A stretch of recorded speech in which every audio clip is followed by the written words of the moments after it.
Vous écoutez l'épisode 154 du podcast Business en spa esthétique, les techniques de vente has-been en spa et institut.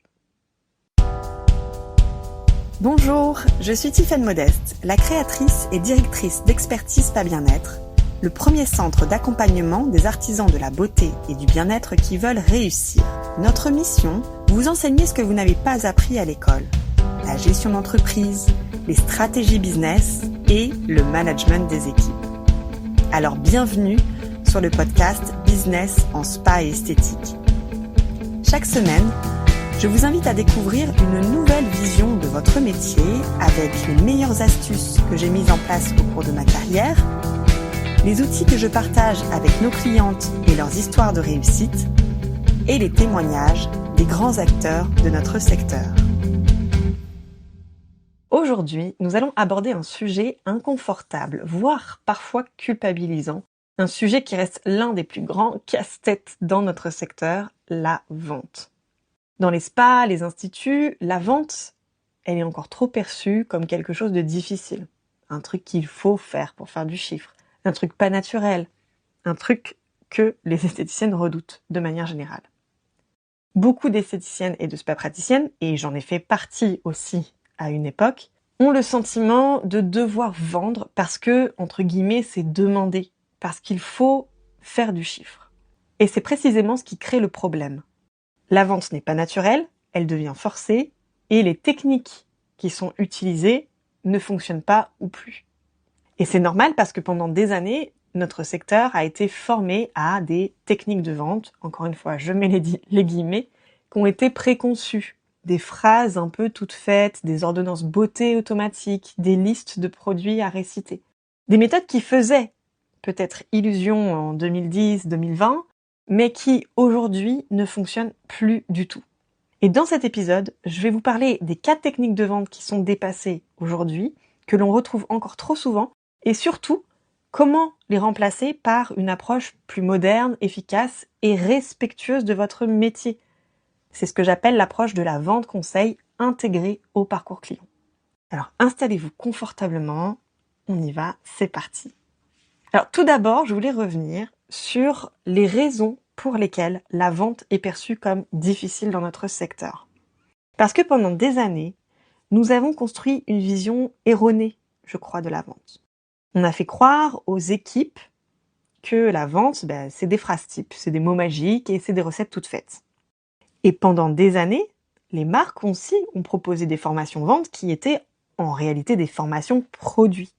On apprenait aux équipes, aux esthéticiennes à réciter la gamme, à parler texture, actifs, rituels, mais pas à accompagner un client. Et le résultat de tout ça, c'est que d'abord, les clients ne se sentent pas concernés, les équipes se sentent nulles de pas y arriver, ou pas légitimes à faire de la vente. Les résultats sont aléatoires, c'est-à-dire qu'on vend un jour et puis on vend plus le jour d'après, par exemple. Et on pense qu'avec tout ça, il nous manque une technique miracle, la technique miracle, on n'a pas encore trouvé. Et puis la suite, vous la connaissez. On envoie l'équipe en formation, elle revient boostée pendant 3 jours, et puis 2 semaines plus tard, tout est retombé. Pourquoi ? Parce qu'on n'a pas travaillé sur le fond. Aujourd'hui, je veux vous montrer ce qui ne marche plus et surtout, qu'est-ce qui marche vraiment à la place. Donc, je vais vous parler de la technique que j'ai qualifiée d'has-been. Et en tout premier lieu, vous la connaissez sûrement, c'est dérouler la liste des produits pendant le soin. Donc, par exemple, on va dire à une cliente, je vais commencer par nettoyer votre peau avec la mousse délicate, et puis ensuite, je vais appliquer le gommage pureté absolue, puis je vais utiliser le masque perfecteur, etc., etc. Et tout au long du soin, en fait, le client est réveillé par un placement produit. Cette technique, qui a été longtemps enseignée par les marques, ne fonctionne plus pour nos clients actuels. Pourquoi ? Parce que le client ne se sent pas concerné. Et installez-vous, allongez-vous, offrez-vous un soin et écoutez la façon dont on vous présente ce placement produit. On ne se sent pas concerné. On ne comprend pas pourquoi c'est pertinent pour moi, ce produit-là. Deuxième chose, parce que ça casse le moment de détente. En fait, le client qui profite de son soin, où on lui dit bah là maintenant je vais faire le gommage, etc. En fait, c'est un client qui est réveillé toutes les 10 minutes dans sa phase de relaxation. Et on le voit un peu plus sur les soins visage, heureusement pas en massage, mais en tout cas ça existe encore. Et surtout, parce qu'on parle produit, et on ne parle pas de lui ou d'elle, de la cliente, du client. Et en fait, le client, il a la sensation d'être dans une page de publicité permanente. Résultat des courses, il n'écoute pas et il achète encore moins.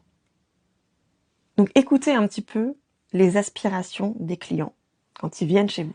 Que veut le client? Il veut du sens. Il veut du sur-mesure, voire de l'ultra sur-mesure. Il veut de l'écoute, ce qui nécessite de poser des questions. Et surtout, il veut de la tranquillité dans son soin. Alors cette technique de dérouler la liste des produits utilisés pendant le soin, elle est obsolète. Elle abîme l'expérience client, elle ne crée pas de lien avec le produit pour le client et elle ne déclenche quasiment plus de vente. La technique que j'ai qualifiée d'has-been numéro 2, c'est l'ordonnance beauté systématique en fin de soin. Et ça, c'est un autre grand classique qu'on retrouve encore peut-être un peu plus aujourd'hui dans les prises en charge. C'est la fameuse routine complète qui est écrite à la fin du soin. Alors, elle part d'une bonne intention et c'est très très bien d'avoir un guide pour le client, mais dans la réalité, elle apporte pas toujours de bons résultats et encore moins sur le long terme. Parce que cette grosse liste et cette grosse ordonnance de routine complète, elle est déconnectée à la vie réelle du client. C'est pas personnalisé, en tout cas dans la façon dont c'est présenté. L'ordonnance ne part pas de ses attentes, mais de votre catalogue. Ça crée un effet liste de courses qui ne tient pas compte de ce que le client possède déjà quand vous recommandez toute une routine complète. Et troisième chose, c'est que le client sait qu'il ne va rien utiliser et ça génère même de la culpabilité pour lui. Donc, cette technique fonctionnait peut-être encore une fois en 2010 ou en 2020. Aujourd'hui, elle donne un sentiment d'injonction et exacerbe la culpabilité. La vente moderne, elle repose sur l'adaptation au client et pas sur l'application d'un protocole standard. C'est partir de ce que le client a, comprendre ce qui lui manque vraiment et lui proposer 1 à 3 produits maximum, en expliquant le bénéfice concret pour sa problématique à lui. Et ça, c'est du conseil, et c'est pas du push. La technique que je qualifie d'has-been numéro 3, c'est de vouloir vendre un gommage et une huile après un massage.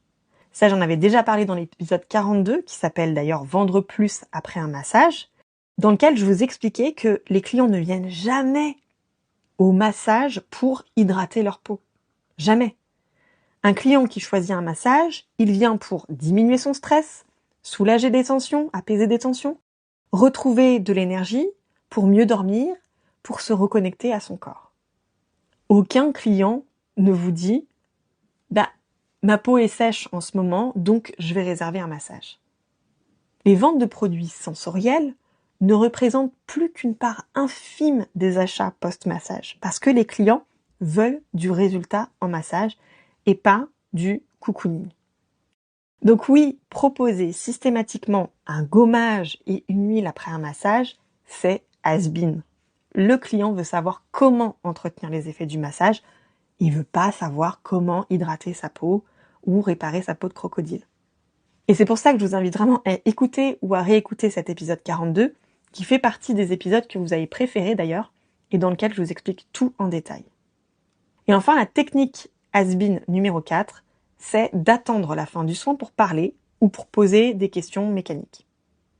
Cette approche est dépassée pour une simple raison, c'est que la confiance avec votre client, elle se crée au début et pas à la fin du soin. Donc si vous attendez la fin du soin pour poser vos questions, essayer de conseiller, de proposer une routine, en fait c'est trop tard. Le client, il est déjà en train de sortir de son soin, il a la tête ailleurs, il pense à reprendre sa voiture, à rentrer chez lui et à retrouver sa journée. Il est plus disponible à ce moment-là pour une recommandation.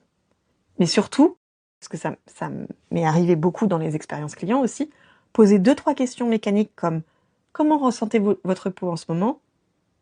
ça suffit plus. Déjà, en fait, pour un client, c'est très difficile de répondre à cette question. Ça demande des précisions. Donc aujourd'hui, la vente efficace, elle repose sur un diagnostic approfondi qui est orienté sur ce que le client ou la cliente vient vraiment acheter, vient vraiment chercher, pourquoi c'est important pour elle, quelles sont ses habitudes, ses contraintes et ses objectifs. Et ce diagnostic, c'est votre point de départ de toute votre vente conseil. Sans ce diagnostic, vous ne faites que supposer. Et supposer, c'est pas vendre. Alors comment vendre aujourd'hui ? Quand j'étais directrice de spa, puis quand j'ai commencé aussi à former des équipes sur ces sujets de vente, de parcours client, je me suis rendu compte d'une chose. La vente ne doit pas être un module séparé. Elle doit être intégrée dans vos standards qualité et dans votre parcours client. C'est pas quelque chose qui vient en plus ou après ou à côté. C'est au cœur de votre prise en charge. Concrètement, ça veut dire quoi ? Ça veut dire que la vente commence dès l'accueil, elle se construit dans le diagnostic, elle se valide dans la prise en charge et elle se concrétise naturellement dans les conseils post-soins. À partir de là, vous n'avez pas besoin de phrases magiques, vous n'avez pas besoin de techniques, vous avez juste besoin de compétences qui sont plus des soft skills d'ailleurs, de connexion à la cliente, d'écoute, de précision. Et la vente fait partie intégrante du soin. Vous aidez votre cliente ou votre client à continuer les résultats chez lui ou chez elle. Et là, tout change. Parce que, en tant qu'esthéticienne, vous ne vendez plus, vous conseillez. Le client n'a plus l'impression d'être poussé, il est accompagné, il est guidé en fait sur les recommandations que vous lui faites. Les résultats de ça, c'est constant. C'est qu'on a un suivi qui est beaucoup plus facile et beaucoup plus fidélisant aussi. Et le big résultat, c'est que quand vous êtes en équipe, cette équipe-là, elle se sent fière et elle se sent légitime. C'est cette vente intégrée que j'ai appelée la vente conseil au cœur du parcours client. Et c'est ce qui fonctionne partout, de façon constante et sans pression, dès qu'on le pilote et dès qu'on guide en fait dans cette philosophie-là. Parce que on comprend le sens de la vente dans nos soins. Donc tout ça pour vous dire que, en fait, la vente, c'est pas un acte, c'est un accompagnement. Et je voudrais vraiment que vous reteniez ceci. Les techniques has-been, ces techniques-là, ne fonctionnent plus parce qu'elles sont pas centrées sur le client. La vente moderne, c'est une vente qui est émotionnelle mais structurée. C'est une vente qui est personnalisée. C'est une vente qui est intégrée aux soins, qui est orientée sur les résultats et qui est surtout alignée avec ce que le client vient chercher. Et c'est exactement ça, ce que nous proposons au travers des accompagnements, c'est de vous aider justement à revoir votre prise en charge pour faire de la vente un standard qualité d'abord premièrement, une évidence et pas une contrainte. Alors j'ai hâte d'avoir vos retours suite à cet épisode parce que je sais que c'est un sujet qui fait beaucoup de débats et qui fait couler aussi beaucoup d'encre. Et en attendant de lire tous vos retours, moi je vous donne rendez-vous la semaine prochaine pour un nouvel épisode. Si vous souhaitez aller plus loin et transformer votre activité et vos méthodes de travail, rendez-vous sur notre site internet expertise-spa-bien-être.fr. Découvrez le programme d'accompagnement et les cours ESBE conçus pour vous aider à développer vos compétences et faire de votre activité un véritable succès.